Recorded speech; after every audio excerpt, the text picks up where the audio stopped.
जय हिंद, नमस्कार प्यारे साथियों। इंटरनेशनल लेसन में आपका फिर से स्वागत है। Iran will make 12 nuclear bomb in 5 month. यानी कि जो ईरान है यह 5 महीनों में 12 परमाणु बम बनाएगा। और ईरान न्यूक्लियर बम ऐसे समय पर बनाएगा जब यूएनओ द्वारा ईरान पर परमाणु बम बनाने को लेकर प्रतिबंध लगाया गया है। और प्रतिबंध के बावजूद ईरान कैसे परमाणु बम बनाएगा और किस प्रकार से ईरान दुनिया के लिए एक नया खतरा बनेगा, इन सभी बातों को इस वीडियो में विस्तार से जानेंगे। देखिए, अभी यूनाइटेड नेशन के एक सीनियर ऑफिसर ने कहा है कि जो ईरान है इसके पास अभी इस टाइम पर लगभग 5 परमाणु बम बनाने जितना जो यूरेनियम है वो अभी मौजूद है। और ईरान के पास जो यूरेनियम मौजूद है इसकी जो शुद्धता है वो है लगभग 83%। वहीं परमाणु बम बनाने के लिए न्यूक्लियर की शुद्धता लगभग 90% होनी चाहिए। और 90% बनाने को लेकर के ईरान के जो वैज्ञानिक हैं वो इस पर लगातार काम कर रहे हैं।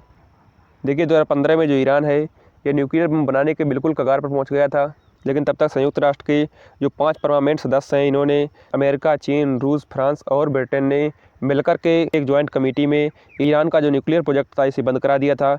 इसके अलावा ईरान पर कई सारे बैन लगा दिए थे, लेकिन ईरान इन सभी प्रतिबंधों को नकार करके अब खुद अपनी एडवांस टेक्नोलॉजी को डेवलप कर रहा है और पूरी दुनिया से छुप करके अपने जो परमाणु प्रोजेक्ट है इस पर काम कर रहा है। और जो ईरान है इसको अब रोक पाना बहुत ही मुश्किल है, क्योंकि ईरान के पास अब परमाणु बम बनाने की फुल टेक्नोलॉजी है। इसके अलावा जो ईरान है यह मिसाइल और ड्रोन टेक्नोलॉजी में दुनिया के जो सबसे पावरफुल देश हैं जैसे अमेरिका, भारत, ब्रिटेन, रूस, इन सभी देशों को डिफेंस टेक्नोलॉजी के मामले में अब कड़ी टक्कर दे रहा है। आप इस प्रकार से समझ सकते हैं कि ईरान की मिसाइलें कितनी एडवांस हैं।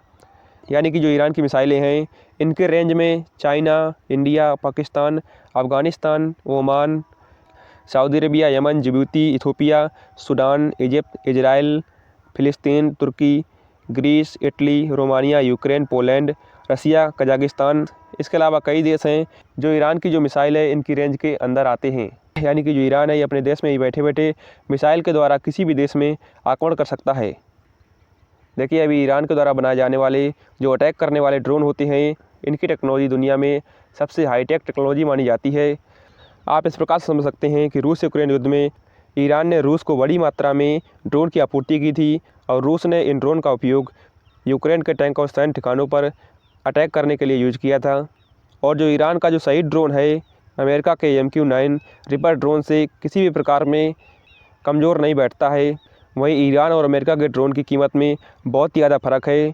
ईरान का जो शहीद ड्रोन है इसकी कीमत मार्केट में 5 से 10 मिलियन डॉलर है। वहीं जो अमेरिका का MQ रिपर ड्रोन है इसकी कीमत बाज़ार में लगभग 100 मिलियन डॉलर है। यानी कि लगभग 10 से 12 गुना ज़्यादा महंगा है रिपर ड्रोन। इसीलिए दुनिया के कई देश ईरान से ड्रोन परचेज कर रहे हैं। और जो ईरान है इसका परमाणु बम बनाना दुनिया के लिए इसलिए चिंता का विषय हो सकता है क्योंकि जो ईरान है ये किसी भी देश पर अटैक करने और आतंकवादियों को हथियार प्रोवाइड करने के लिए एक भी कदम पीछे नहीं हटता है। आप इस प्रकार से देख सकते हैं कि पिछले कुछ दिनों में ईरान ने पाकिस्तान और सीरिया पर एक साथ मिसाइल स्ट्राइक की थी। इसके अलावा जो ईरान है यह यमन के हूती विद्रोहियों और लेबनान के हिजबुल्लाह संगठन को और जो फ़िलिस्तीन का हमास आतंकवादी संगठन है इनको हथियार प्रदान करने के लिए कुख्यात है। और परमाणु बम बनाने के बाद जो ईरान होगा ये मिडिल ईस्ट में पहला मुस्लिम देश होगा जिसके पास न्यूक्लियर पावर होगी। लेकिन मिडिल ईस्ट में पहले से ही इजराइल के पास न्यूक्लियर पावर है। इसके बाद दुनिया का ये दूसरा मुस्लिम देश बन जाएगा जिसके पास न्यूक्लियर पावर होगी, क्योंकि इससे पहले पाकिस्तान के पास न्यूक्लियर पावर है।